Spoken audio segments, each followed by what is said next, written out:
Let's see, Dan, just before you go, will you say, welcome to Linux Unplugged, your weekly Linux talk show? Welcome to Linux Unplugged, your weekly Linux talk show, dude.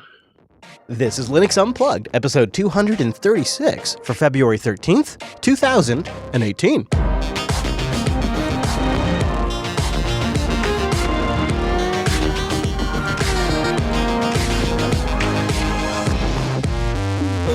Welcome to Linux Unplugged, your weekly Linux talk show that's reporting back from the front lines of the desktop. My name is Chris. My name is Wes. Hello, Wes. I'm very excited about today's show. We've got a ton of great stuff. We do. We have some follow-up items that are quite choice if you had an opportunity to listen to 235, but there's a big embarrassing story for Apple this week, and us open source enthusiasts can't help but laugh a little bit. Turns out Razer, not so interested in supporting Linux after all. No. Maybe put off those plans for a laptop, but KDE's got you covered with a new Slimbook 2. We'll take a look at that. And then Mr. Foré is here. Mr. Foré from the esteemed Elementary OS project to tell us about why the hell they're jumping from 0.4 to 5.0. What kind of gumption? A whole new world. We're going to figure that out. Plus, last Friday, since we gathered here together, I went down to Microsoft. I visited the third floor of one of the swankiest offices I've ever been in, and I asked them all of the questions. Everything from, literally, are you trying to kill Ubuntu, to why the hell are you open sourcing .NET Core and PowerShell? Wow. Yeah, and they just let me ask whatever question I want. I'm going to play some of that for you here on the show. Talk about Azure and Linux and about where that's going, and the super awkward position that it seems Microsoft has found themselves in with Windows. Plus, we will talk about our Plasma Challenge. We'll do a little check-in on the Plasma Challenge and see where everybody's at, see who's moving on, see who's sticking around. There's tons coming up. So let's not go a moment further without saying holler at our Mumble Room. Time-appropriate greetings, Virtual Lug. Hip, hip. Hey, what's up? Hello. Hello. Oh. Feck. Welcome to BSD Unplugged. What? Get that guy out of here. Who let him in here?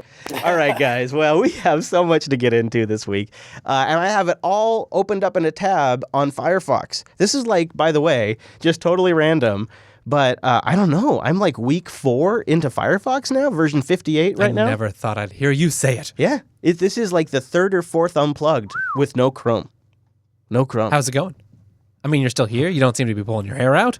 I think my favorite feature is how Firefox restores tabs. Instead of opening a new window and then populating that window with all of these random-ass tabs, it just resumes all of the tabs in the window that I have open.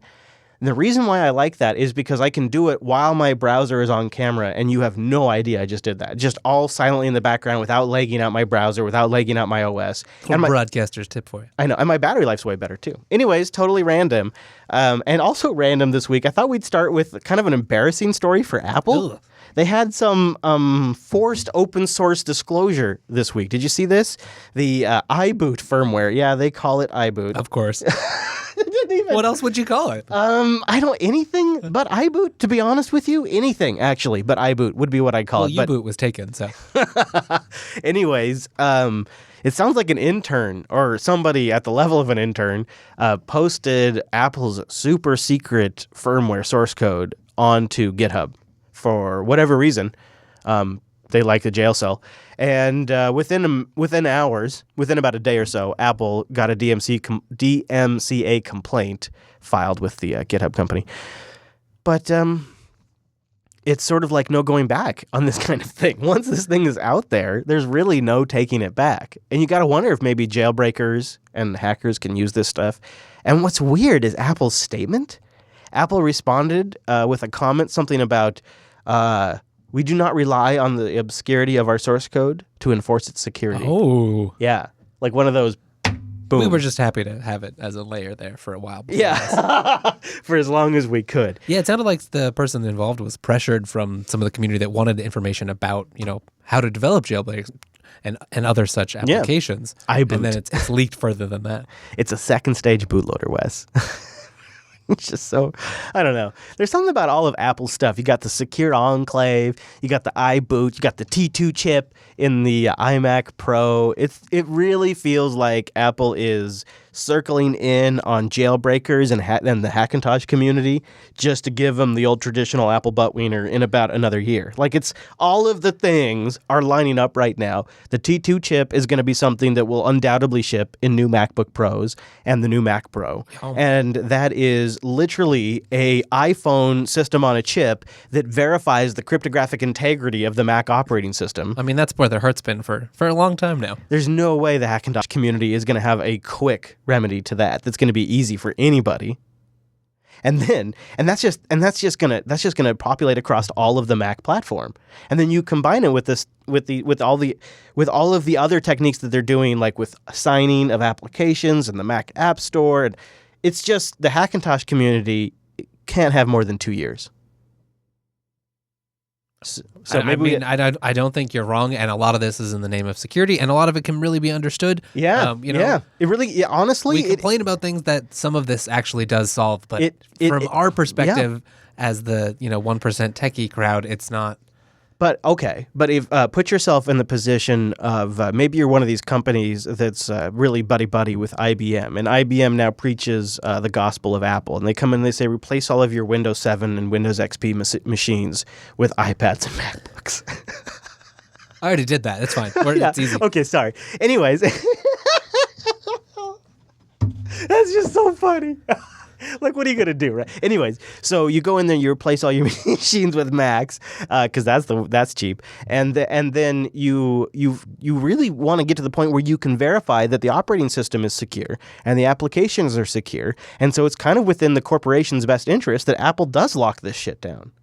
Yeah, I mean, absolutely, right? Like, you could even say the Hackintosh community isn't even a factor in their decision-making process. Well, they're not large. Why would it be? I think it's really just been perhaps Apple being nice or not overly, not really caring about it up to this point. But if it gets in the way of some of their security and marketing objectives, then they really have no reason to let them benefit. I wonder if we could figure out, like, wouldn't it be amazing if somebody could figure out, like, well, it's going to be 1 in 15 Hackintosh users become desktop Linux users or something like that. That would be. Anyways, here's kind of a fun thing about Apple using the DMCA to take down the code off of GitHub. Under penalty of perjury, that on the case of Apple, that means that the source code has to be legit. Because if Apple is using the DMCA to take down that source code and then they go to court over it and it turns out it's not legitimately their source code, they're screwed. In other words, that means the source code that now tons and tons and tons and tons of people have copies of is legitimate source code because they use the DMCA, which confirms it's legitimate, which is... It's funny how that kind of works, right? You're really enjoying yourself on this one. I am. It's nice to see you happy. Thank you. Because, then I reflect on another laptop company like Razer, who was offered the source code to update firmwares on Razer laptops. And they said, no, thanks. This is, of course, by one of the folks involved with the Linux vendor firmware project where they are shipping firmware updates via GNOME software and other mechanisms. We've talked about it a lot on this show. One of my favorite things. Absolutely. And so one of the developers emailed Razer and said, what could I do to help you start shipping your firmware updates? How about I will write you code from scratch, example code that you could actually just take and use that would be ready to go. In fact, how about I do all of the work, I hook everything up for you, you just got to give me some of the details and it's good to go. And nothing happens. And nothing happens. And then eventually an email comes back and the email says, we've discussed your offer with a dedicated team and we're thankful for your enthusiasm and for the good idea. But I'm afraid I also have to let you know that at this moment in time, our support for software is only focused on Windows and Mac. I.e., you've done all the hard work, you've gotten everything ready for us, you're actually even solving a problem for us and some of our customers, but we can't be bothered to give you the time of day. I've got an alternative point of view on this. I'd love to hear it. So, ODMs or OEMs, such as Razer, who go to ODMs, may have to enter into contracts which prevents the redistribution of firmware and BIOS images. And this may be a well-crafted, polite reply to rebuttal the fact that they don't have an arrangement with their ODM that enables them to redistribute these I see what you're BIOS and saying. firmware images. So you're saying it's a way of answering the question without kind of crapping on their partner, saying, well, our partner's agreement doesn't allow us to do that. Exactly. Yeah, and you know, I don't know. I don't have any insight into who Razer's ODMs are, but some of the other Linux-focused OEMs certainly do fall into this category where, you know, they are not permitted to redistribute these images, Right. and consequently, you know, doing this work is not open to them. Right. So to be clear, to sort of clarify what you're saying is based on your experience and my experience in communicating with certain Linux-first hardware vendors that are reshipping upstream original equipment manufacturers' hardware, like perhaps say a Clevo. There is an agreement in place in which, as part of that, because it's been around, these have been around for years now, that part of that agreement is you cannot directly redistribute our firmwares to your, or any kind of like updates to the firmware too, to your customers. They have to be distributed directly from us. And then there's different iterations of this agreement that might say, well, under these conditions, you can distribute firmware, or under these other conditions, you can distribute the firmware once we've signed off on it. Like, there's a bunch of changes to it, but that's essentially what you're saying. Exactly that, because if you enter into an agreement with, say, Clevo, and as the equipment manufacturer, you are requesting some customizations to BIOS and firmware, those are not something that Clevo want to be reshared and redistributed, because it's specific to your contractual obligations. Right, and the customization of that firmware is sort of the product that they are part of the product that they are selling back to the reseller. So the Clevo is going into some sort of business arrangement with these resellers and saying, all right, we will make these changes. You go validate this on your hardware and then come back to us with the changes you want. And then Clevo makes the changes at the firmware level, and then the seller tests that again and validates it and sends back more suggestions, and it's a back and forth process. And then eventually they have a custom firmware that Clevo has created for that particular vendor. And that's part of the value that Clevo offers. Exactly. And this is also why you sometimes see that the Linux device manufacturers are a little bit behind on offering certain chipsets of products, because they have to go through this validation and tweaking and customization exercise for their products in order to deliver them in a out-of-the-box Linux-compatible way. Yeah, okay. Right. That makes sense. Yeah. Unfortunate, but So one of the devices that is probably kind of along the same line that I at first was sort of skeptical of, but now we're seeing a second iteration of, and I'm kind of starting to get it now, is the KDE Slimbook. And now we have the KDE Slimbook 2. And it's not like it's going to like blow you away with the hardware specs. It's a 13.3-inch screen. It does have an SSD. You can get it with a pretty fast 2.7 gigahertz i7 CPU, which will turbo boost up to 3.5 gigahertz.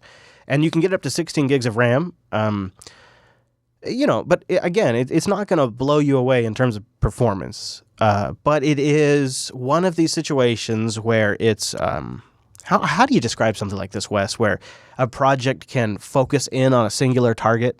It's not like they're designing the hardware, but it gives them sort of like they have like a reference platform they can really focus on. like a narrow set of variables, right? Yes. And that's what's interesting about the Slimbook, is because I feel like this could be a harbinger for what we could see down the road as it becomes more available for people to ship upstream OEM hardware, make slight modifications at the hardware and firmware level, and then have open source projects hyper-target that for a few months in development and then release it. And that's what we're seeing here. We're seeing this with some other hardware. And I think this is an interesting idea, because when I first started getting into Linux, you would buy like a 6 CD set for $65. Yes. And you'd go home with a box and a book and like a whole bunch of CDs where you could install your Linux. And that was the thing you bought. But that's obviously gone away with ISO downloads and whatnot. But this is almost like a new version of it today. Like if I was a student and I was really passionate about Linux and open source and the Plasma desktop, I'm pretty sure I would aspire to a piece of hardware like this. Like, this would be sort of that thing that I would want to get. Like, I would go mow those lawns. I would do what it would take. I would go get that side job so that way I could get the perfect Plasma desktop laptop. It's been tweaked for it, designed for it, thought about, cared for. Yeah. So it's nice to see them.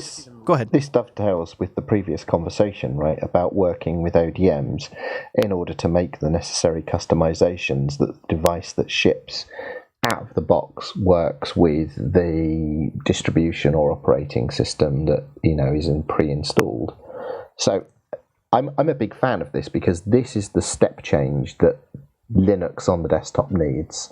Downloading ISOs and sticking them on USB sticks and installing them on whatever you happen to buy is all very well and good, but actually being able to buy devices pre-installed, pre-configured with the operating system that you want to use, that's how you really step up adoption. It also interests me the tighter coupling between the desktop maker and the actual hardware details, and not having one layer of distributor or system in the middle there. Maybe there's some real world concerns that will get addressed more quickly. It's funny, and this could just be Softpedia, but in the screenshots on Softpedia, I'm seeing screenshots of Elementary OS and the Gnome desktop. Oh, and there's Mate right there. There's even a Unity below. The Slimbook guys are very good. While they have a specific model that's available with KDE, they support all of the flavors. Of course, right? And that's what's kind of nice when you're buying a Slimbook to run Plasma, but you can run everything else. It's all just Linux. It is, right? You can also buy a Slimbook without Plasma if you want to. Do you? Before we move on, Producer Michael, do you have anything else you want to mention about the Slimbook thing? Because I've just sort of covered on a high level, but it kind of, I don't know if you've ever seen one in person, but with the version 2, it kind of feels like it's essentially like a Galago. Am I right about that? They're not. It's not the same ODM, but it is very. Oh, it's not. It's not. I don't think they have Clevo now. Oh, it looks pretty nice though. We were fortunate enough that they were at Slimbook were at UbuCon Europe in Paris in September last year, and they had all of their devices out, and there was lots of drooling and pouring at the quality of their devices, and I think this version 2 looks particularly interesting. And I'd just to plug another podcast, if Curry happens, which it might, I would desperately love to see one of these in for review on the Ubuntu podcast with KDE Neon. Me too. I would like to see that. It's a sick looking laptop. It reminds me of Macs, but Macs have decent looking hardware, and this one looks like you can get a better powerful machine roughly about the same price and still looks like a Mac. So hey, there you go. Now, do you have any idea, Rodden, about how much might go up towards the Plasma desktop or the KDE project? Is there any kind of do you know if there's any financial financial am I giving anything towards the project? There is a partnership. I don't know what the percentages are, but I do know that they do something with it. I could find out, but I don't know offhand. Yeah, all right. I just think this would probably be great for anybody that just wants a machine dedicated to run KDE Neon. Just go for it. And it looks like great hardware. I do hope to one day see my hands on it, maybe at a conference or something like that, or if they ever have enough units to send out for review. I think that'd be pretty. It's a nice looking machine. Pretty sweet. I'm still shopping for you, Wes. I'm still shopping. That's right, you are. You have a first gen XPS 13? Is that a first gen? No, it's a second gen. Second gen. All right. Well, that's understandable. Is that an i5 or an i7? i5. An i5, huh? Man. It's really just a terminal and a web browser. Yeah, but you get a shit ton of work done with that. That's not your daily driver. No, it is not. Okay, so your daily driver is a desktop? Yeah, I have a desktop replacement at home and a real desktop. So at work. a big laptop at home and then a desktop at work. Yeah, okay. And then this is the portable version. Good man. But you're right, it does need replacing. A little bit. So I'm shopping for you all the time. I'm just always looking for you, I just got to make sure you get the right thing, Wes. I got to make sure. It's got to be right, yeah. The only reason is because I got to sit here and stare at it every single week. Exactly. So. You have incentive. Yeah. You know what else? I'm going to mention Ting right now, linux.ting.com. It's our mobile service provider. It's the whole network's mobile service provider. It's just a smarter way to do mobile because your average Ting bill is just $23 per phone per month. It's pay for what you use wireless. However much you talk, however much you text, and however much data you use. You're like a ninja with this stuff too, Wes. You know that? Oh yeah, as much as you want. I've noticed that too. Like when Wes gets here, he's like, "Hey, what's the Wi-Fi? I gotta get on the Wi-Fi here." I'm like, "What's going on over there?" I look over at Wes, and then boom, he like syncs up all his stuff once he gets on the Wi-Fi. I'm not an animal. I mean, come on, I need the Wi-Fi. A gentleman Wi-Fi caller. They got nationwide coverage, CDMA and GSM networks, no contracts, no early termination fee, and you can try Ting totally risk-free. With CDMA and GSM too, that means there's lots you can bring over in terms of hardware to the Ting network. It's incredible. You know, I went from paying over $140 a month to paying around $40 a month. That means I can buy like a new laptop every couple of years. Yeah, it's super great.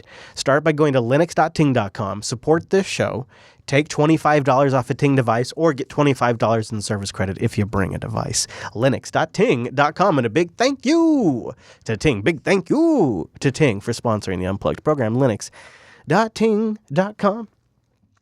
I just think Dan just can't stay out of the news. Elementary OS every single damn week is doing something that's causing some bit of discussion. And maybe this is just what happens when a project gets to a certain size. Like every single thing they do generates discussion. But Dan joins us this week to discuss the crazy, outlandish idea that they dare go from version 0.4 to version 5.0 with the next release, version Juno. That's a big jump. So, Dan, you've just gone off the deep end, and you're just jumping numbers like OpenSUSE now. Yeah, so, I mean, we were just thinking about, what if we took that 0 and then took it off? Then didn't do that. What if we didn't do that? Oh, well, all right. That sounds good. Moving on, then. Bold thinking, Dan. No, honestly, there's kind of two reasons, right? One is a marketing reason, and one is kind of an organizational reason. And we kept getting a lot of people saying, "Oh, when is Elementary OS going to get out of beta? Like, you guys are still in beta." We keep hearing like people saying, "Oh, Elementary OS is in beta." And so it was really confusing for people to have that leading 0 in there. So we thought, okay, well, we got to version bump that, right? We got to move that up into at least 1.0 territory so people will stop thinking this is a beta product. Honestly, I feel like you got there with Freya, really. Yeah, which was 0.3. Right, and it's been quite an evolution, to be honest. And we are kind of holding off on the 1.0 because we wanted to make sure that we had, I don't know if control is the right word, but that it at least influence in everything that the user sees and touches, that we're able to fix the issues that our users report to us. And so we're way more there than we were before. And this Juno release has the most elementary stuff in it out of any release before. Wow. That's it. As far as our desktop environment and all the apps we ship, right. and now we have an application ecosystem that people are developing apps for Elementary OS. So it's like a huge shift from where we were when we started out. It's the stuff that actually makes the platform, to be frank about it. And I like this post. I don't know if you guys intended it for this, but if I had never heard of Elementary OS and all of a sudden I saw, why do these cocky sons of bitches want money from me? If I read this post, I would be compelled to donate lots of money, because within if you just look at the damn screenshots, it is so clear. Like, here, Wes, I'm going to do, you ready for this, Wes? I'm going to do a little, so here is, if we start here at the beginning, there's Elementary OS Jupiter 0.1, and it looks like a GTK GNOME 2 respin. No problems here, but yeah. Then you get to version 0.2, and you're like, oh, okay, it's GTK 3, it's got a nice theme going for it, but by the time you get to Freya 0.3, you have a whole lot of Elementary OS features, including a whole bunch of nice styling, animations, a real clear visual communication. Definitely. You have their own application launcher, their own settings panels, a do not disturb system with notifications. Like, it's clearly its own product by 0.3. And then when you look at Loki 0.4, one of the things that strikes me about Loki is it's all of the stuff I just said, plus kind of building on top of that a more refined look, clear path for third-party developers, style sheets, APIs. It honestly starts to become a platform by Loki, version 0.4, the current version. But the other thing that you guys have done with Loki that struck me and maybe this was the case with Foré, and I just didn't notice it, but it feels like Loki just keeps constantly getting better. Like there's new stuff that just keeps coming to Loki. Like there hasn't been like this big gap while I'm just waiting for the next version of Elementary, the next big drop. Because in this meantime, I am kind of waiting for that. But in the meantime, stuff has just kept coming down to Loki, like updates, like the App Center, for example, the updates, all of that stuff. It just is new in Loki, which has been the current release now for a while. And so you guys have legitimately built a platform. And I think when people say that, some people get triggered because it sounds like cloud, it sounds like vlog, it sounds like blog. It's one of these, it's a term, it's this nebulous term. But it's an app center, it's a design language, it's a clear path for developers. It's the lack of nebulousness, right? Like exactly. It is something concrete now. Yeah. So, but I mean, not to belabor this point, but just because this is the thing that everybody's been talking about, why not just say 1.0? Right. And the reason why not to go 1.0 is less marketing and more organizational. So that's kind of the other component of it. And what we're looking at is we want to try to bring everything into alignment with semantic versioning so that we have, that major, minor, that whole thing going on. But what we have right now is a lot of version numbers throughout all of our different products that are misaligned, and some of them are more than 1.0. And so by just kind of removing that leading zero, then we can eventually get to a place where across the board, like all the APIs for our 5X series are 5X, and all the applications are 5X. Get everything all kind of aligned. Very nice. It's a Windows 10 effort then. I have no idea. Sure. No, but I get what you're saying. You're saying developers can say, okay, so you have the 5.x version of this API support or of this application, so I know what I can target there. And then eventually down the road, it'll be 6x and 7x, yeah? Yeah, exactly. So the version number for all of our products aligns with that release. Damn. Very nice. Forward thinking. Yeah, you're taking what I always compliment you guys. Here's the clear developer story. Here's how you target the platform. Here's the design language you use. In fact, here's a widget you can use to make it look like everything else. And now you're going to the next level and saying, here's the APIs that you can guarantee work. Yeah, I mean, we're really trying to get to a point where that level of clarity permeates throughout the entirety of the stack, and not just with, it's clear for users to use applications, but it's clear for developers to write them as well. Right, because 5.0 is going to mean it's going to mean what? It's going to mean GTK 3.22. It's going to mean high DPI. It's going to mean kernel Linux version something X. Yeah, I mean, so elementary 5.0 actually means GTK-X, kernel version X, systemd X, Xorg or Wayland X, doesn't it? Yeah, right, because the new 5.0 release is going to be based, we're currently building it on the Ubuntu 18.04 LTS. So it does bring a hardware enablement stack and a ton of new APIs from all our upstreams as well. Yeah. I mean, that's the practical version of it, is it's 5.0 is going to be 18.04 LTS, but developers won't even need to understand that esoteric differentiator. It'll just be 5.0 of the elementary OS platform has these capabilities. 6.0 has these capabilities. But what's with the need of the .o anyway? Is there any need for like a 0.5 release just for beta possibly, or anything like that? Yeah, so what it is like basically the same like we did with Loki, where we had a 0.4 release and then we had 0.4.1. And what that was is it's a bump to a new hardware enablement stack or adding new major features or things like that. So we do have those minor revisions that we'll push out if we make it's a new ISO release. So it's something significant enough to trigger a new build, but not significant enough to break API. Also, real quick, why did you name it after a very infamous film about a pregnant teenager? Oh, Juno? Or a moon. It could be, Jupiter. or a city in Alaska. I mean, let's be honest. So for our code names, we use the names of deities, and Right. it turns out that the majority of the really nice sounding deity names are like Greek and Roman usually, and so we did a couple of Norse ones. Yeah, So, the problem is yeah. I took a bunch of the solar system names with Jupiter Broadcasting, right? So. Yeah. Well, actually, not only does that make sense, Dan, but it goes deeper than I first understood. So I really appreciate you coming on and explaining it to me. Wow, that's great. I mean, that is so great because it clearly contributes to the developer story. Just as a super quick follow-up, if you could, how has how much has the 1 week reaction reeked for the announcement about charging for upgrades or attempting to charge for upgrades? Like now that you've had a week to marinate with it, how's that gone?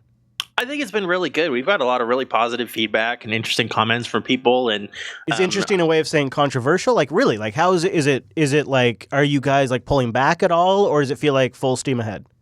No, I mean, interesting in terms of bringing up things that we were looking for people to bring up, like, hey, what happens in this case kind of thing. And by discussing it with other people and bringing it up, where we've had more plans to push into, okay, well, now how does multi-machine work, or how does a fresh install work as opposed to an upgrade, or things like that, or like how that was one of the major concerns that people brought up that we're currently working through is what happens if I want to transfer my purchases to another computer. That seems like a huge problem to solve. I mean, that's the number one issue that I raised, and I've even gone on the record and said I'd be willing to pay a bit more if I knew that it would persist across all machines. But that seems like it kind of be expected to be persistent. It's kind of it almost is, right? In this day and age, because of other app stores. Yeah, I think that's a great point. But the technical implementation means you have to somehow track me across all my machines. Yeah, so that's the major balance point, right? Is how do we set things up in a way that is convenient and adds these features that people want, but also in a way that is secure and respects your privacy. Yeah. I do not envy that task, my friend. Not in the least. No, Wes and I cover that kind of stuff all the time on TechSnap, and it is a massive technical challenge. And if you ever want to talk about it, you know where to come, because we'd love to hear more about it. But I'm sure that's all down the road stuff. In the meantime, anything else to note about the Junos release or about the announcement about the bump? Anything like that? Well, that wallpaper that I just made for the 5.0 beta is pretty fire. You can go check it out on our blog, and you should download that. And nice. Even if you're not running the beta, which you aren't because it doesn't exist in the public, you should just stick that wallpaper out there because I will. It's pretty sick. That does look nice. Ooh. I think I will. Good call on that. I've been following with more and more interest, Dan, so I appreciate you stopping by. All right. Well, we'll have a link to all of that shenanigans in the show notes. Go check that out. I think it's going to be a big release. For a couple of years, 2 maybe. No, I don't know if it's 2 years. I don't know. I guess we stopped doing LAS in 2017. Yeah. Yeah. So, and I think I don't know if you look at LAS, I think we kind of pulled back on reviews a year before that. That's a good point. Yeah, you kind of did. And right now, I've got the itch. I mean, so not only do we have a new version Spring is coming up. I know, There's right? distros to try. Oh, I thought you were going to say it's allergies. Oh, well, that too. It's a nasty itch. I'm so sorry for you. Yeah, I call it Mint 19 right here. It's got a rash. No, I have a good feeling about some of the distro releases that are coming, because a lot of them are based on Ubuntu, which is going to be a major update soon, but a lot of them are also trying to differentiate. I've recently started following the Solus project again with a lot of close intensity. I don't know if Ike is just trying to lure me with his sweet siren song, but they're talking more and more about their Plasma version. Ooh. And there's just a lot of good releases. We just recently talked with the Fedora group and about Fedora Atomic and all of that. So there's just so much good stuff coming down the pipe. And it just means that you and I have a bunch of good stuff to talk about. And a ton of great things to try. Anyways, let's keep going. I got a chance to go down to Microsoft last Friday. And have they turned you? I mean, should I be suspicious? Am I safe right here in the studio? Do you like my Windows 10 system here? It's nice, isn't it? No, actually, in all fairness to them, they did not try to convert me to Windows 10 at all. So I got to give him credit for that. We will talk about that in just a moment, but first I want to talk about DigitalOcean. It's infrastructure on demand, super fast, really reliable infrastructure with 8 data centers all over the world. In fact, by the time you're listening to this, it could be more. That's why companies like Docker and Slack and GitLab and Tesla use DigitalOcean, and Jupiter Broadcasting as well. DigitalOcean.com. Go over there, create your account, and then use our promo code DOUnplugged. It's one word, and you'll get a $10 credit. You can spin up infrastructure on demand. It's one of the things that Wes and I do all the time for TechSnap, is when we're trying something out, like, how do we talk about this in a way that makes sense? Wes knows exactly. There's something we did recently. I don't want to say it. You know what I'm talking about. I do know what you know what I'm talking about. And it's like, well, we want to talk about this in a way where we have actual knowledge, like hands-on experience with it. So you just spin it up on a DigitalOcean droplet, you try it out. Done. I mean, we had that whole thing done within 10 minutes. And then we just played around for like the next 20 minutes just to see what we could do. It's so great because like you go from, I have this idea to full production in minutes. You can get started in less than 55 seconds. And they have 99.99% uptime. If you want to deploy just the base system or an entire infrastructure, you can do it over at DigitalOcean.com. And they've just revamped their pricing. So it's just even more competitive. It's just ridiculous now. And they have mix and match droplets. So in the past, it was like you buy this droplet for this price. And now you can just mix and match like disk and CPU and RAM. Like it's going crazy. And then you combine that with block storage, which just shows up as like a dev SDA device on your Linux rig, or you can go next level and go with object storage, which is 100% compatible with like all of the S3 CMD type API command stuff, but it's on DigitalOcean infrastructure. So like really great backup programs on Linux and all of that stuff just works with DigitalOcean spaces. It is so worth your time. And if you can go over there and use our promo code with the $10 credit. Oh, that'll help. Yeah, you can play around with your own custom spun backup system that just specifically hones in on your needs. DigitalOcean.com. Use our promo code DOUnplugged and try it out. See what you can do. Hold on, Wes. Breaking news. Breaking news from the back office. You can also just do a little do.co/unplugged in the browser. do.co. It really couldn't be easier. do.co/unplugged in the browser. Hot in from the back office. Preloads with the promo code and all that S. Just sign right up. Mm-hmm. Done. Mm-hmm. Try it out. DigitalOcean.com. Promo code DOUnplugged or do.co/unplugged. And a big thank you to DigitalOcean for sponsoring the Unplugged program. That was, I tell you what, going down to Microsoft stressed me out because this is why one of the main reasons I got out of IT contracting is right? I have this really super weird anxiety about going to a certain place at a certain time when I have to navigate like I'm actually having a slight panic attack just telling you about this. I'm really. Take it slow. So I have this anxiety where if I need to be someplace that's like way south of Arlington at a certain time, and I have to like park somewhere and then navigate like a series Especially of buildings you haven't been to. Specifically, it comes up when I go to Amazon or Microsoft or T-Mobile. Like whenever I go to we're like a multi-building campus, and I have to be in a certain conference room at a certain time, and just like I've never been to that campus, so navigating it. Do you know what I'm talking about? Oh, absolutely. I'm legitimately having a panic attack just telling you about this. And so that is how I spent my entire Friday last week. I spent the first half of the day having a panic attack, and then I spent the second half of the day going to Microsoft. And then once I'm on site, I am as cool as a cucumber. Legitimately, no anxiety. I am 100% comfortable. We just have to get you there. Yeah, I just have to get there and like get to where I need to be. And once I'm where I need to be and I have plenty of time, I'm completely comfortable. So I showed up an hour early. You kind of have. I mean, with traffic and anything else. I mean, how else can you plan for that? Yeah, and I had my lady Hadia come with me for emotional support because she's really good at navigating. When I'm totally anxious out, she'll do the driving, the navigating, the parking in the parking garage, and like all of that. That totally takes care of my anxiety and lets me just focus on the task at hand. And so she came with me to essentially be my emotional support partner. I know that sounds ridiculous, but I don't know what it is about these companies, but they give me this sense of anxiety because, like, when I go to meet other business owners or community members, like, we go to a bar or I go to their house or something like that. Where they're standing behind the counter and you're like, oh, hi, you own the business. It's a totally different thing. And so when you go to Microsoft's Bellevue campus, which I had never been, I've only been to the Redmond campus at Microsoft. It's like a totally different experience. So you park in the parking garage and you work your way up the elevator and you go across what they call the breezeway.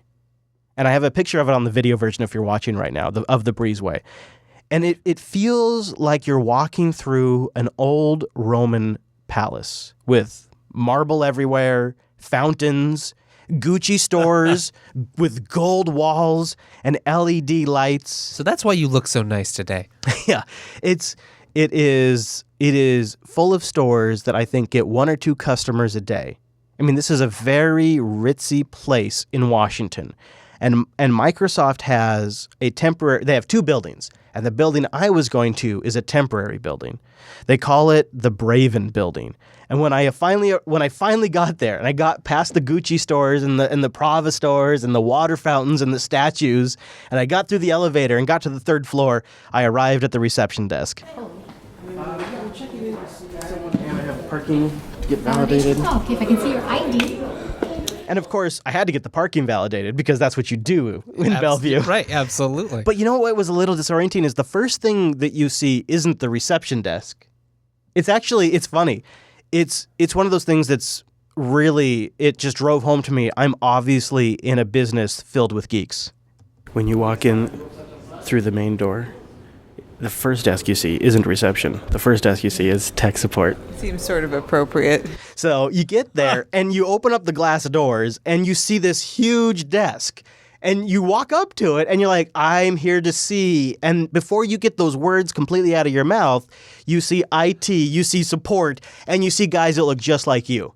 And you go, this is tech support, isn't it? And they're like, yeah, reception's over there.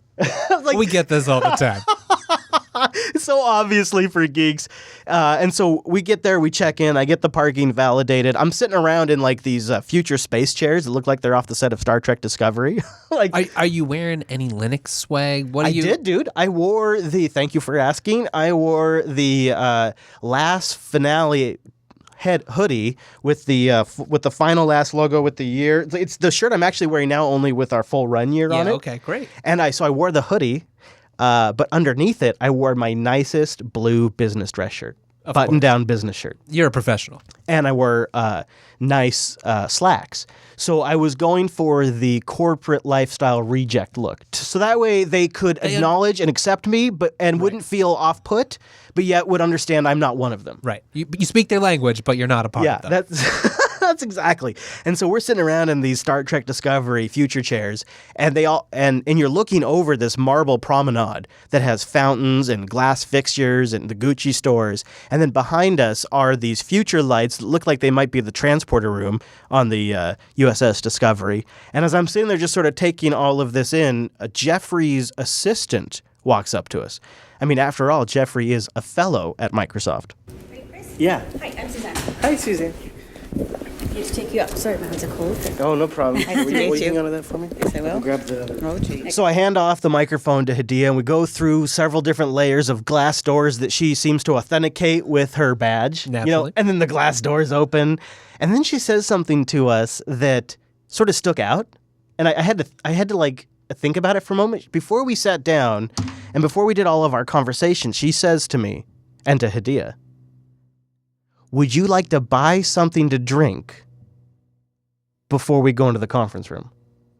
Not, would you like something to drink? Would you like to buy something to drink? Now, my experience at the Redmond campus was on every floor, they just have like a store area where you can just go in and get anything you want for free. But this is a temporary building that they're only in for a couple of years. So they don't have the traditional Microsoft infrastructure. And it gives it like this small company feeling because they're not like regular Microsoft. Yeah, we've got the soda machine out back if you need something. So I turn around the corner and we meet Jeffrey and Joey.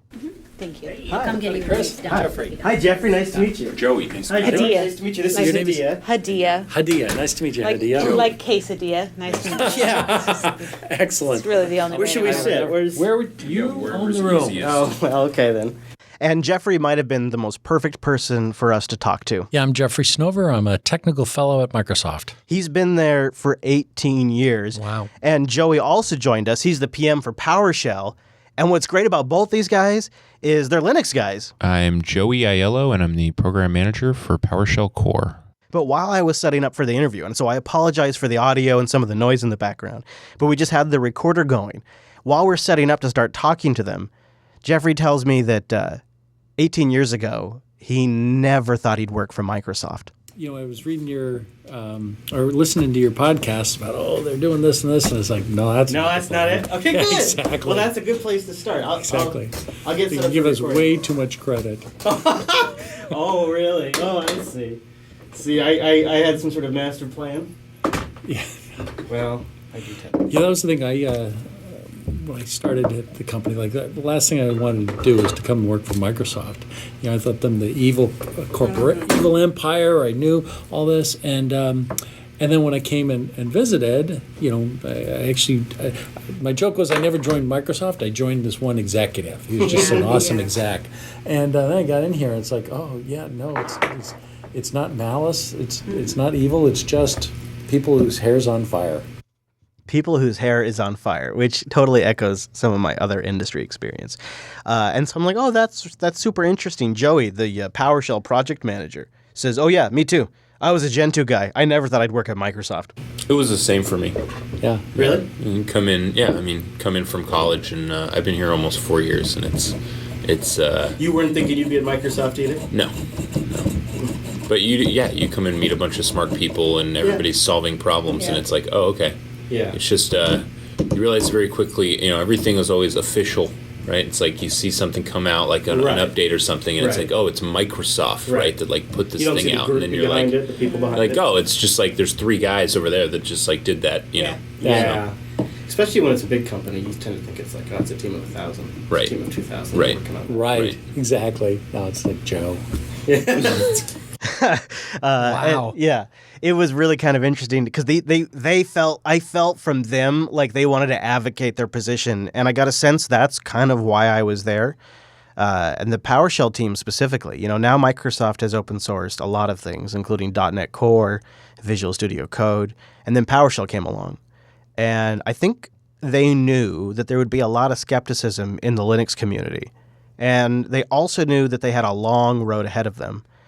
But I got the sense that they were completely committed to it, and that's why I was there. Yeah, we just knew we were not going to be greeted as like liberators to the Linux community, right? So it's like, okay, how do we deal with that? How do we get the tone right? Yeah. How do we get the culture right, both in the product and how we engage the, We're still trying community? to figure it out. Yeah, and that's what the conversation was in Coder Radio. Like, so what is going on here? So I kept having the conversation. I got them on mic. This is all just on the pre-setup while we were getting ready to go. I got them on mic, and I started to get a sense of why Microsoft is trying so hard. You know, you can judge how successful they are with engaging open source community, with being a quote-unquote good Linux community citizen. But I got a real sense that there is something that's driving them. It's not just marketing. I got a sense that perhaps the situation is becoming such that one of their biggest moneymakers, Azure, is simply becoming a predominant Linux platform. And that's just the reality that they're in. And no matter how Microsoft spins the numbers, there's more and more Linux systems than Windows systems on Azure. Yeah, no, I don't know if you've seen, but on Azure, look, here's a reality. I mean, it's just you just look at the world and do the math, right? If we say Azure is the Windows cloud, okay, well then you're taking off a very large portion of the world. You're just saying, I'm not going to go get that market. That doesn't make any sense.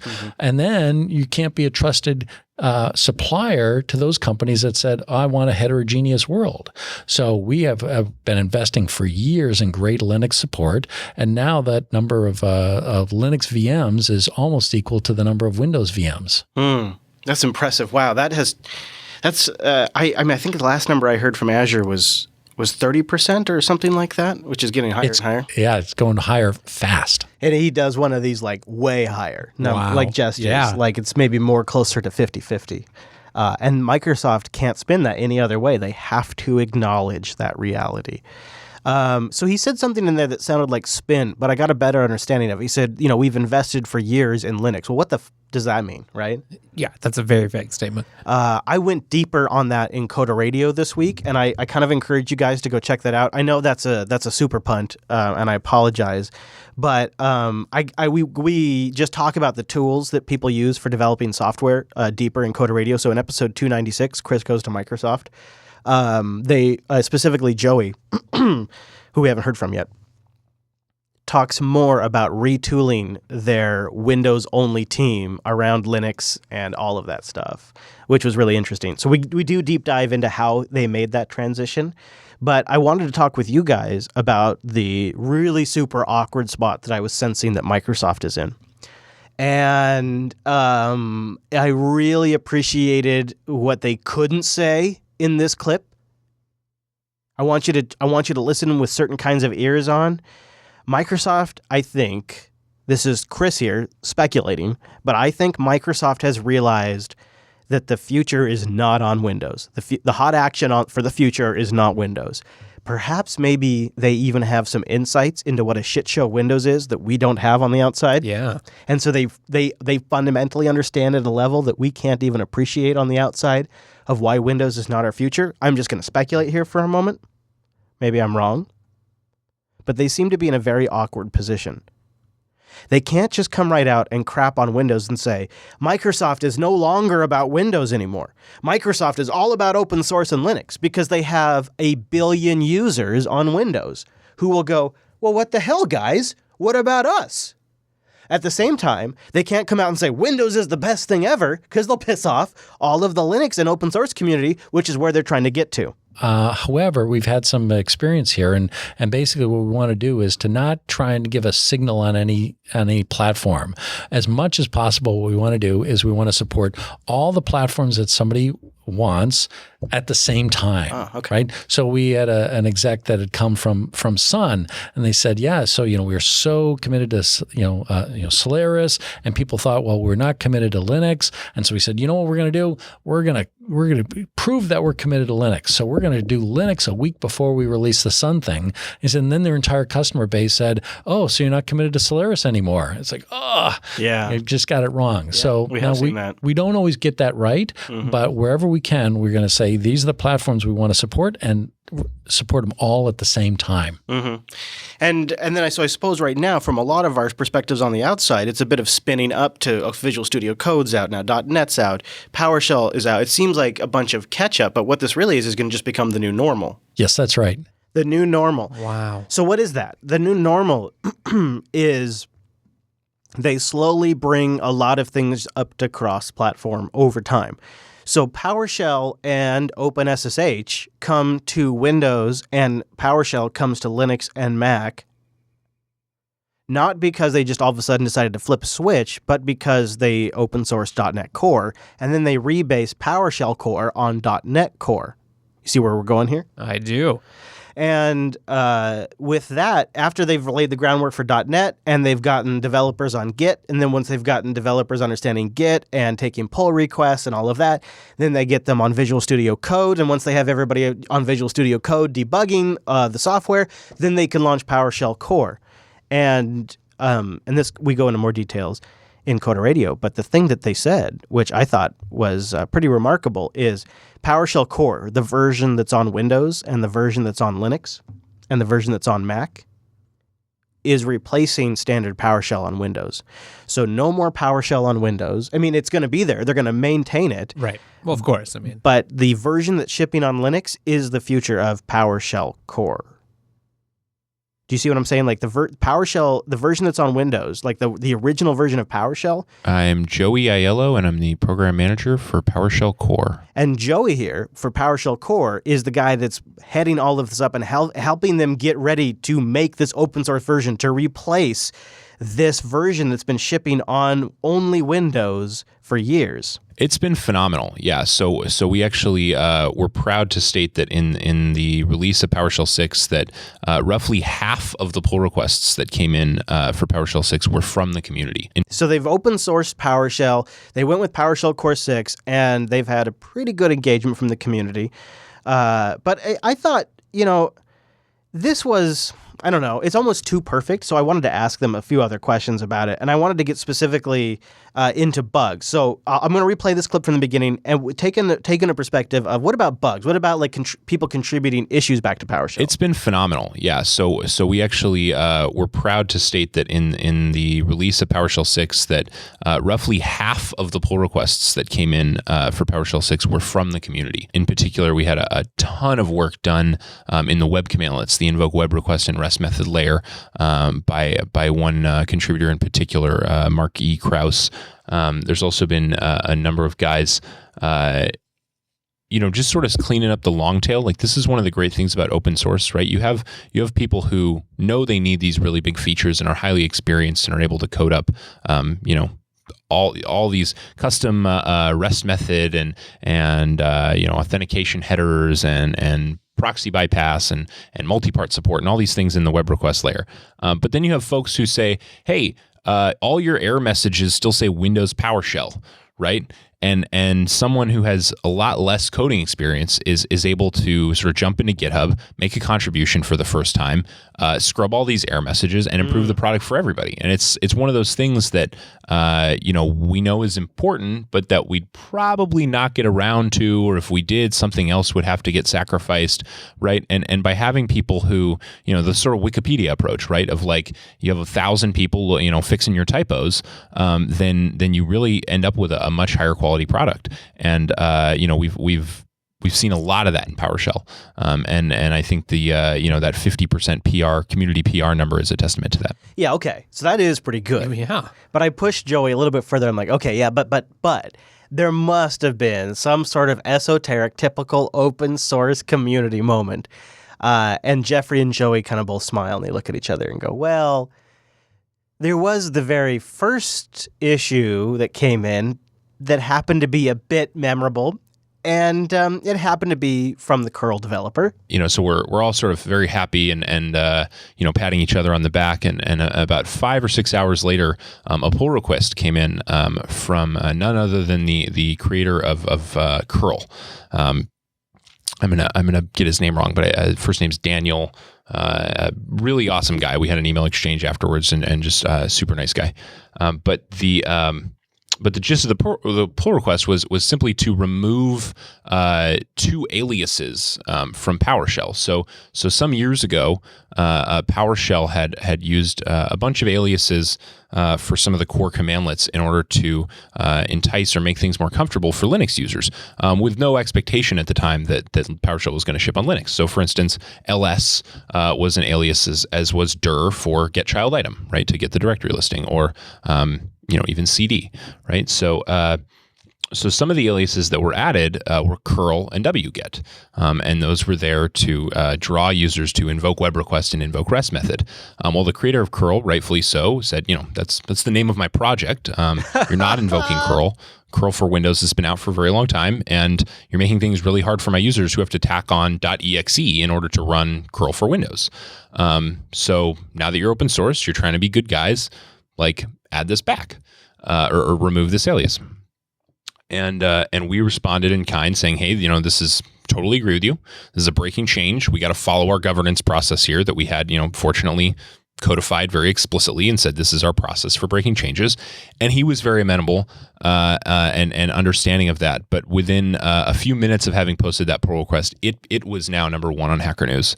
And we had GIFs and trolls, Michael Jackson eating popcorn, hundreds, like it took minutes to load in my browser, kind of thing. So we got a very good lesson very early on the importance of optics and how, these things, it was, these 2 aliases that really drove hundreds of people to our project. But ultimately, I think we took care of it in a amenable way, and we removed the aliases among a number of other aliases in PowerShell Core. We decided to leave them in Windows PowerShell for some period of time because because users were depending on them. It's now best practice not to use aliases and scripts so that you're not depending on them. But the nice epilogue, as we were saying to the story, was that curl is actually now available in Windows. So we need to go revisit that and in the next version of Windows we're shipping tar and curl. So we live in a brave new world. Yeah, for sure. A brave new world that ships tar and curl in Windows. Heck yeah. I bonded with Joey. I mean, so Jeffrey, what impressed... So that's where you got that pro license from. Yeah, right? I see. What impressed me about Jeffrey is that he has been at Microsoft for 18 years. And we cover this in Coda Radio. Again, sorry, obnoxious plug, but he talks about how he went into Microsoft and created PowerShell with the intention of essentially trying to rip off some of the stuff you can do in Bash. Totally. He's like, I even wrote a blog post about it. I've always acknowledged this, and it turned out it failed horribly. And then he totally talks about why it didn't work on Windows, and it's super interesting because it's much more about where Linux is now with Journal CTL and all. It's a great talk. Obnoxious plug one more time. Go check out the whole interview, and because I really went down there for Coda Radio, and I grabbed that stuff for this show. But I went down there, so go check out Coda Radio 296, where we have more. But I love talking to those guys because neither one of them thought they'd be Microsoft employees, and then they ended up there. Jeffrey's been there for 18 years. Joey's been there for 4 years. And he and I were Gen 2 users at the same time. So we after we were done, kindred spirits. Yeah, we chatted about all of that and had a good chat. But JJ, I know you had some things you wanted to mention, and I wanted to open it up to the vlog for anybody else. But JJ, did you have something? I saw something go by that you wanted to start with. So I open it up to you, sir. So, me personally, I am a dual booter still at this moment, at this time in this conversation. And I also still pay attention to a lot of Windows news. And it's not really a surprise that Microsoft is embracing open source. Satya Nadella's, during the early days of Satya Nadella's tenure, he sort of emphasized the future is with devices, but not specifically Windows devices. And I do remember that presentation he had with that that iPhone with Microsoft services on it, and that was like a shock to probably a lot of Windows geeks. And also with the fact that Windows Mobile is not really a viable option at this point, and other stuff like that. And there's also talks about also with the future of Windows 10s, and also with the rumored Polaris devices, it seems that Windows seems to be less of a power user OS and more of a normals OS.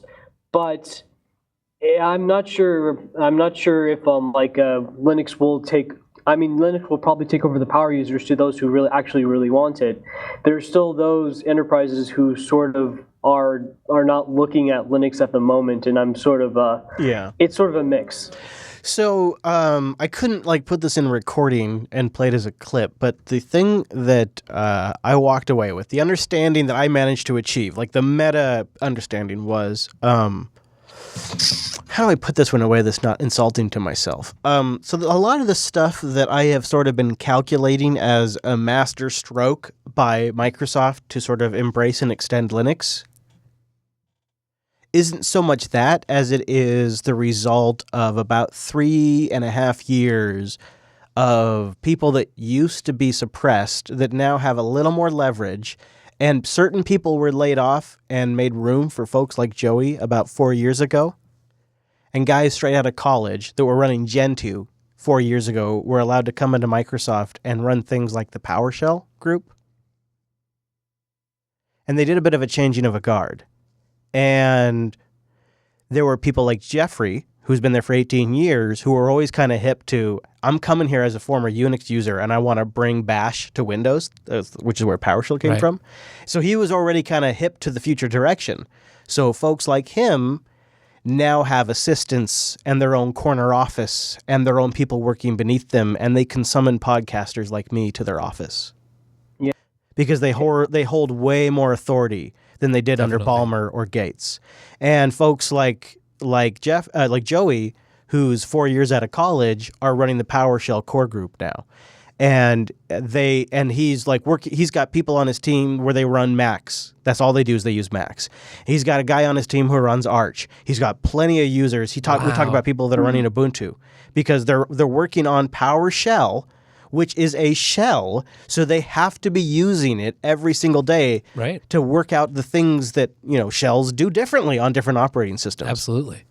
Yeah, and also I would like to say that I do have a connection to I think the head of the Microsoft Graph, and he's a Linux user. He's an open source proponent and Linux user as well. Well, I'm not sure open source proponent, but he does use Linux.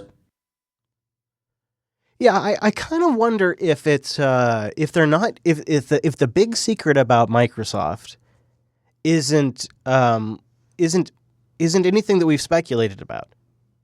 Like the thing that we've missed is the dirty secret, the elephant in the room about Microsoft is they've moved beyond Windows before their customer base has. Oh yeah, definitely. Right?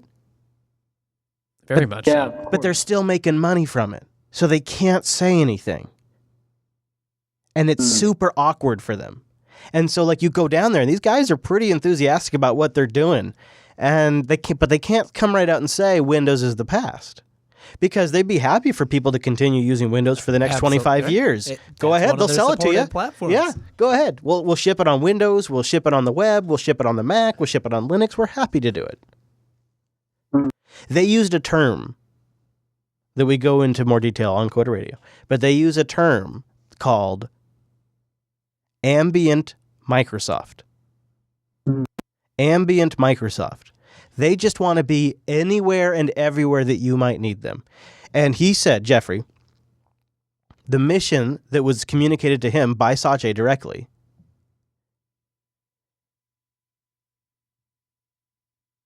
make it possible for our customers to do more with their computers, and our sales guys will figure out a way to make money from it. So that was the directive. Not make it work on Windows, not make it a platform lock-in. Figure out how to make them more money and get them to do more work with their computers. And our smart sales guys, who we pay way too much money to, will go out there and figure out a way to nickel and dime them for it. Wow. And so he's detached now from that. And that's, if you think about that, that's an interesting thing because that's where PowerShell comes from on Linux. Because now Linux administrators from their Ubuntu desktop can manage with one script an Ubuntu box and 15 Linux servers and 15 Windows servers and 15 CentOS servers and 15 SUSE servers, right? And a handful of Macs. Like all of these now can be managed from one script, and they take care of all of the communications between RPM and Debian or all the different little different like implementation layer things. If you're a Windows shop and you've got a bunch of SUSE systems and Ubuntu systems and CentOS systems, that's pretty valuable all of a sudden. Or you buy someone else and they have those systems, which is actually something that happens more often than we talk about. Totally. Then you start to understand, that's why it's ambient Microsoft. That's why they're open sourcing .NET Core and PowerShell. Because then all of a sudden, when you're coming from a huge Microsoft infrastructure, an on-premises setup that's really deep in Windows, you can use some of your investments in scripts to administer your systems, to set up users, to create databases, to set up patches. You can start to leverage that time across Linux systems, and it can be on an Ubuntu, a SUSE, a Fedora, CentOS machine. And the name attached to it, the brand attached to it, is Microsoft, which is about as damn good as Google, Apple, and Microsoft. Yeah. And then whether you need new infrastructure, be it Linux or Windows, you'll reach for their cloud. I'm not sure where I sit with all of this, but I do recognize from a position of somebody who was in the trenches trying to implement this stuff, and when somebody would come at you with, well, this is IBM Tivoli backup. It's made by IBM. So we should implement this. And then we did it. And it was the worst frickin' backup system we'd ever used. And then later on down the road, well, Microsoft recommends that you should upgrade an NT4 network to Windows 2000 and definitely don't use this Linux thing. And then that all of a sudden became a benchmark in which we were judged by. And it was this, you couldn't avoid the brand. Well, now that brand can be used to manage Linux systems. And they can be on premises, they can be in Azure Cloud, they can be on DigitalOcean. It doesn't matter. And they don't care. They don't care. They legitimately don't seem to care. If you want to run it on an Ubuntu box and you don't have any Windows systems on premises, but you want to use PowerShell, they're happy. Go for it. Yeah, they're good with it. Like, okay, we'll be there. We're ambient Microsoft now. It's really something. Just like the rain, man. Just like the rain. I don't know what to make of it. Yeah, they're basically taking the Pacific Northwest weather patterns, and applying it to the technology it's an marketplace. Structure too for the business. And, instead of building what the salesmen sell, the salesmen are selling what you create. Yeah. I mean, it also leads to better products and all that from Microsoft with regards to like the Microsoft Garage experimenting on Android and iOS with many of their apps. Those seem to this sort of idea sort of stem from their mobile give up of Windows Mobile, I would say. Yeah. I think after Windows Mobile kind of failed and Windows RT and all of that stuff, and then Satya Nadella takes over. There's just sort of this. All right, well, we'll figure out how to make money at doing this, and that's just sort of been the drive. So I have a question. I'm actually seeing Microsoft moving away from like providing an ecosystem with their operating system to more something like providing infrastructure and projects regarding of software. Yeah. That runs maybe everywhere. Right. I would agree with that sort of summarization. Yes. Okay, but what about all the legacy software that is out there that relies on the Microsoft Windows 10 code base? Then they're happy to keep making money from that too. Yeah, sure, but that's definitely not something that will change in a few years. No, I think that's not going away that quickly. I think that's why they're more than happy for the situation. That exact reason. Yeah. And there's also the bridges such as. Wait, hold on. Let producer Michael go. Sorry. I was just going to say that Microsoft is compartmentalized. So yeah, this one group might be, we want PowerShell to be everywhere. We want, Azure to have Linux, and .NET is open source and all that stuff. Yeah, but the other side is making Windows 10 and they're locking everything down. Yeah, there's different. Exactly. There's different priorities. There's different fiefdoms. However, I did genuinely get the sense that what they're cooking, everybody else is smelling. Like it starts with like one or two projects, and then it's something else in the company, then something else, and it does seem to be a bit of a snowball effect. But I'm not going to sit here and tell you that they're going to open source Microsoft Office. Right. But the autonomy is interesting too, right? It's more about in some ways it's about like they weren't told no. Like, oh, you want to make VS Code and Electron multi-platform, and you're not using Windows technology. Not a problem. And so that just gets fed back into the company. Yeah. And now like when they write the debugger for .NET Core, instead of it being a Visual Studio only thing, it's something that they just sort of like open sourced, and there's like an Emacs plugin. You can do it in Vim, you can do it in Visual Studio Code, you can do it in Atom. Like it's just all right. Yeah, it's interesting to see this approach. And I think it's going to make them just a crap ton of money. Old extinguished thing. Yeah. Yeah, it is. And they're going to get rich. They're going to be one of the biggest money makers off of open source. Isn't that something? They've gone from cancer to this. I mean, it was deep. And I mean, think about this. We need to move on, but think about this. It was in the DNA of this company. Like Bill Gates goes to one of the computer clubs and says, "You're devaluing software by giving it away." He writes this letter, a manifesto, and says, "We've got to stop giving away software. We've got to charge for it." I mean, it's in the DNA of the company. And then Bill Gates moves on. He goes and becomes whatever he is now, and Ballmer takes over, and it's all about Windows everywhere. It's all about Windows everywhere, Windows first. And now here we are, and Linux is a cancer when Ballmer's running. And now here we are with Satya and the people that have sort of been reshuffled underneath Satya 3 or 4 years later. Definitely feels like a different message. What were you going to say? Yeah, so it seems like Microsoft's got the Linux chemo in now. Yeah, right. They did, right? Yeah. Nice. I mean, wherever we're at, I think one of the bigger commentaries is the Linux Foundation now will sell you a $300 course. A $300 course on administering Linux on Azure. LFS 205. It is a course from the Linux Foundation on using Linux on Azure. That's where we're at in 2018. is the Linux Foundation is selling you a $300 course on that. I'm signing up right now. Whew. I mean, that is really, I mean, if that doesn't tell you where things have gotten in the last few years.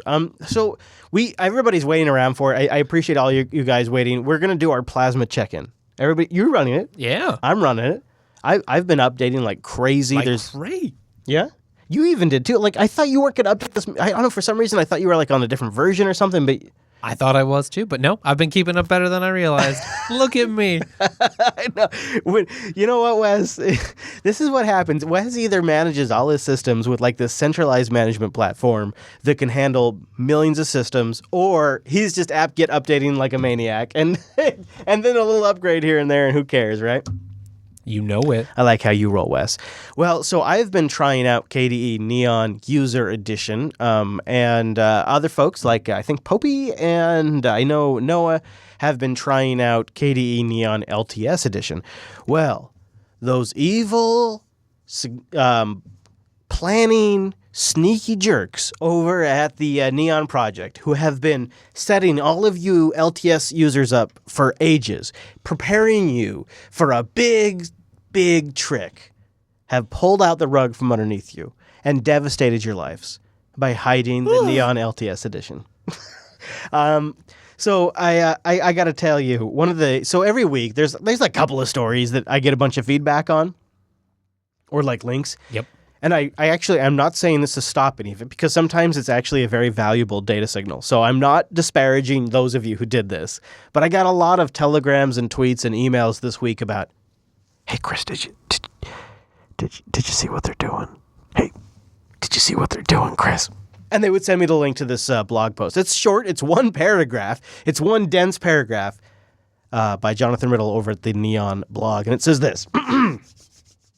With the new Plasma LTS came an update to KDE Neon LTS Edition, and lots of people asking which edition to use and what the difference is. I'll say this too, by the way. Once we announced the KDE Neon Plasma Challenge, the number one question, without any kind of like close competitor, the number one question that we got was, are you doing the user edition or the LTS edition? And what's the difference? In fact, I would be willing to bet, Producer Michael, is that not one of the number one questions that's in the Telegram group and in the community is, what's the difference between the LTS edition and the user edition? Yes? That's the number one question I get every time, all the time someone ever mentions Neon at all. Yeah. And so I'm not surprised when I read that was the number one question that came into the project. And so they say this caused us to review the purpose of the LTS, and as a result, we've just hidden it from the download page. So I want to dig a little bit into this for a second, because it has caused some people to say, what's going on? Why is the project abandoning their LTS? What's going on, Wes? I don't know. Figure it out. Well, you know what? We have figured it out.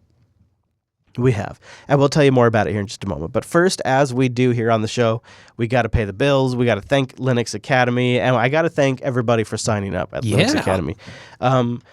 You might notice that we have the same sponsors here on the show from time to time. I don't know if you've noticed that or not. Have you noticed that? Not at all.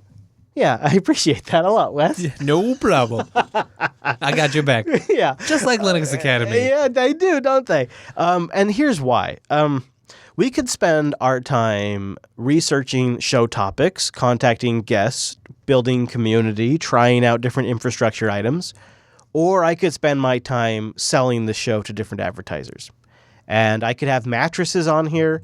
I could have food. All the mattresses. Hey, what about HelloFresh? Would you like to have some free food? That does sound fresh. Yeah, well, there you go. And what I've decided to do instead is I've decided to invest in certain sponsors that are genuine fits for our audience, like Linux Academy. I honestly know that all of us can use this service. I'm a subscriber, so I can say that with confidence. They give you advanced training tools to increase your skills and encourage critical thinking around everything about Linux. So think about that for a moment. That's where they start, right? That's where they start.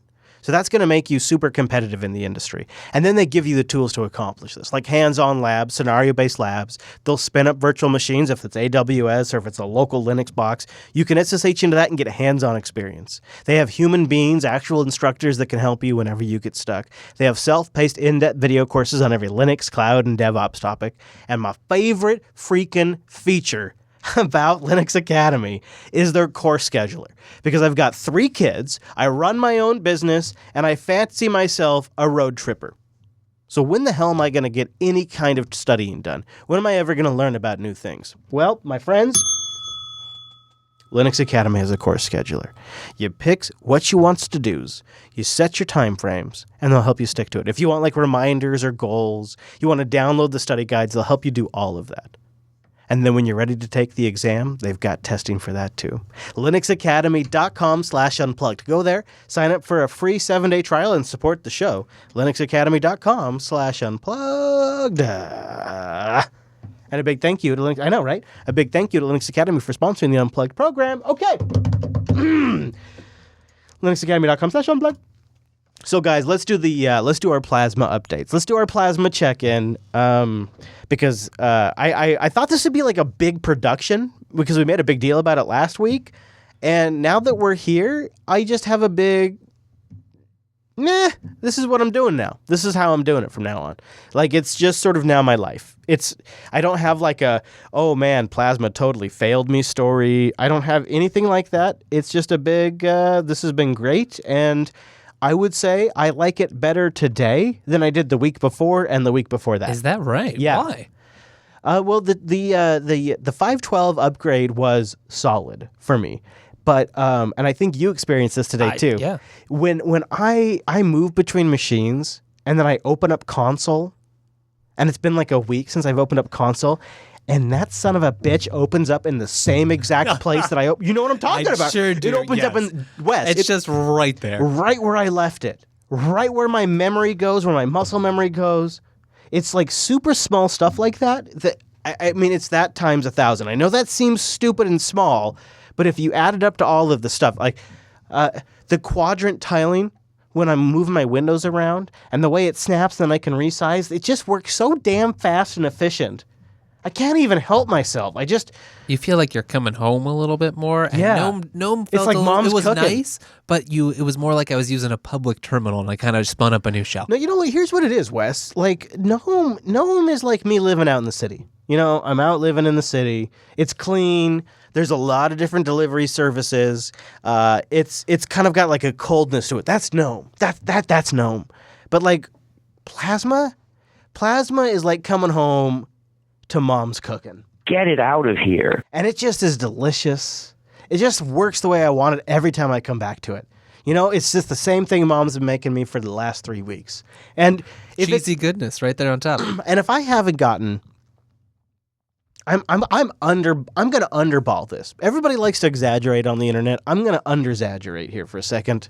I've gotten 100 different tweets and telegrams and emails, and I'm under-exaggerating. And I would say 8 out of 10 are switching.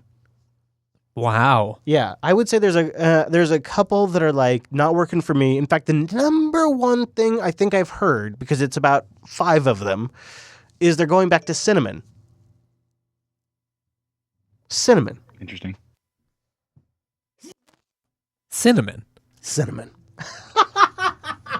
I know, right? Okay. I know. I mean, I've enjoyed cinnamon a lot. Me too. In times, Me for sure. too.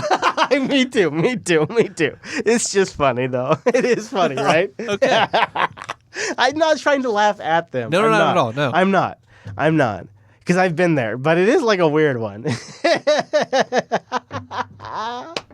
Cinnamon. Anyway. You sent them like a mate link at the end. So I want to go around the horn here, and I want to start with Mr. Neon Popey, because I've gotten a lot of different people interested in this, but the one I'm most curious in is, I don't know, maybe I'm wrong, Popey, but I think you and I were both like Unity 7 for life before this experiment, correct? Yeah, I'm not a distro hopper by any stretch. Like, I've used Unity for years and years, and before that I used GNOME 2. I've used Ubuntu forever. since it's existed. Before that, Debian, and before that, Red Hat. So we're talking a very, very long time ago. So I just don't switch distro at all. And that's not because I'm employed by Canonical, but I didn't switch before I started working at Canonical. It's a big waste of work and time. Like that's right. It's getting used to new stuff. You got kids. So I was quite happy. It's like, that whole question about why do you use what you use? It's because I like it. It's not because the competition is terrible or because other things, have awful workflows. It's just I like the workflow that I have. Right. So everyone else who hates it, fair enough. Use something else. I like this. Yeah, right. So well said. I like Unity 7. So yes, I have been, Unity 7 for life, Unity 7 Master Race, and all that stuff. But you suggested KDE Neon, so I thought I'd give it a go. Now here we are. You and I are over 2 weeks, really, and how long we've been using this, but it's a solid 2 weeks. What is your thoughts? If you don't count the faffing around on the plane, yeah, right, sure. I'm still using it. I'm talking to you now from a mumble snap on KDE Neon, like I was last week. Still works. I don't even think I've rebooted since last week. I don't know. But yeah, it just works. It wakes up super fast when I open the lid, and all my windows refresh. And like you said, you open console and it opens in exactly the same place, the same size, same font size, everything just remembered where it was. Yep. Everything seems to be working. I didn't have quite a smooth experience as you did with the upgrade to really? 512. Yeah, you got it. He went from 5.8 to 5.12. You got it the day before I did. Right. I went from 5.11. No, that's not why. So you did it the day before I did, and I got it pretty soon after the next day. The problem I had was their server went down while I was midway through an upgrade, or they rebooted it, or it had an outage, or it was just let's be favourable and say it was super popular, right? Because there were lots of people joining us on this journey, and lots of people were upgrading at the same time. Could be. That's entirely plausible. And so I got network disconnections connecting to their server. We unplugged them. Oh. Yeah. But all I did was wait a little while and restart the upgrade. It carried on fine. So no problem. And I've upgraded to 5.12 and everything seems tickety-boo. Yeah, so they're hiding the LTS version, and my sense of it, and producer Mike, I'd like to hear your take on it because I know you've been watching the situation. Is my sense of is well, there was some bugs in the LTS version, specifically around Discover software, that we just didn't catch because nobody on the team is using it, so we don't really want to put it forward. The LTS version is still going to exist. The repositories are still getting updated. The main difference between the LTS version and the user edition is that the LTS version ships Plasma LTS. Right. User edition ships current Plasma with the current Ubuntu LTS. But wasn't there some sort of issue with Discover that sort of brought all of this to a front? It's an issue with Discover every time they make a new version. Is there really? See, I didn't know that. Is this like a common thing? Discover is someone who's a Plasma fan. Discover is annoying. Yeah, I mean it's one of those. It's like one of those features that's really kind of nebulous because it's built for like the supposed new user, right? I mean, and Discover has like amazing ideas and concepts. It's just they're not fully flushed out yet. So like there's a lot of annoyances in that case. But as far as this goes, it's really a Discover problem. It was the main thing is that there's people not using it. The developers don't use it, so they put so little attention into it. It doesn't really make sense for them to do it. And honestly, I never thought they should have done it in the first place because it defeats the point of Neon. Right. Yeah. Because if you're going to roll your entire stack on top of an LTS base, why make part of that stack stop rolling for some reason? I have to say, I haven't had any issues with Discover, and I almost never open it. As I mentioned last week, I installed half a dozen snaps, and I'm done. I've got every application I need on this system, and any additional libraries or command line tools, I'll use apt-get to install. The only time I've opened Discover is when I saw a notification that told me I had some updates to do. So I clicked it and Discover opened and I pressed apply and they ran and then I closed the window and it went away. And Discover I was perfectly fine. Discover 5.12 is 10 times better than 5.11. Oh, nice. It's just that, it's just that some people who are using the older versions, like if you did the full upgrade from Discover 5.11 or 5.8, it might not go as smoothly. But if you use 5.12 to do any updates, it's perfectly fine. Mm-hmm.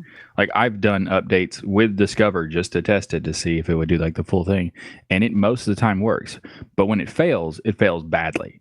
So like, okay, that's why like it's not reliable. I would just say it's like, well, 5.12 is so far. I just don't think people should, use the super old stuff anyway. That's why I never really liked the Plasma LTS anyway. So like, it's and they're not getting rid of it, right? So it's like, it's because they're still testing against it.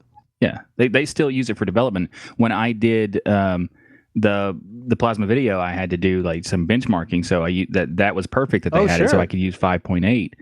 But other than that, I mean, I wouldn't bother with it because it's the fact that you get the stable upgrades from all the different Plasma versions is great. Like I've done multiple tests, multiple machines. Plasma never crashes on any updates from any version, so there's no reason not to just use the regular Neon. Yeah, I actually agree, especially from like an end user standpoint. I'll tell you where I can see the purpose of an LTS version of Plasma, and that's when it comes to enterprise distros. Now, take that for a second, and then let's sort of zoom out. A lot of the people that are talking here have been using desktop Linux for longer than 15 years.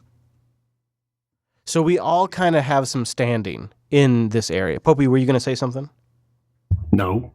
And we're all saying this is working for us. And we're all saying this seems to use less resources. Despite the Plasma is bloated myth, it seems to be waking from sleep faster. It seems to be more stable. It remembers my settings and it crashes less. And like in Popey's case, he doesn't even think he's had to reboot in the last week. I don't think any of us are saying it's perfect. I don't think any of us are saying it doesn't have about 1,000 defaults you might have to change.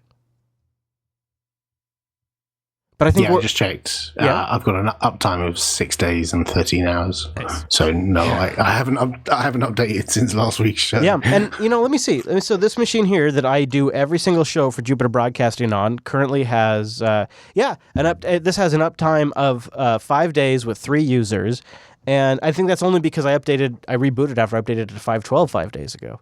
And this is like a common thing I do. I tend to leave I like leaving all my windows open. I just slam the lid shut, open it up when I want to carry on, and I quite like having quite long uptimes, and I like systems that are robust that can cope with that. This is the freaking elephant in the room, and we have to go because Ask Noah's coming up. But I got to ask you guys, so why is GNOME the desktop that's shipping on all of the enterprise distros that are going to be supported until the middle of the 2025s or whatever? What is it? Why is it not Plasma? Legacy and branding. It's only people have known about GNOME for so long that it has the market share, it has the recognition.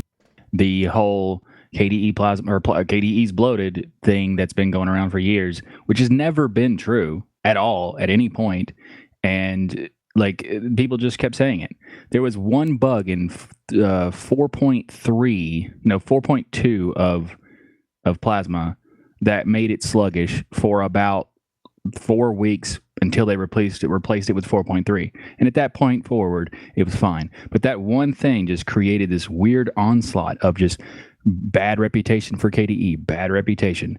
And it doesn't make any sense other than weird legacy, weird reputation, and kind of bad branding, because KDE isn't the name of the desktop, and it's still the most common phrase we're describing the desktop.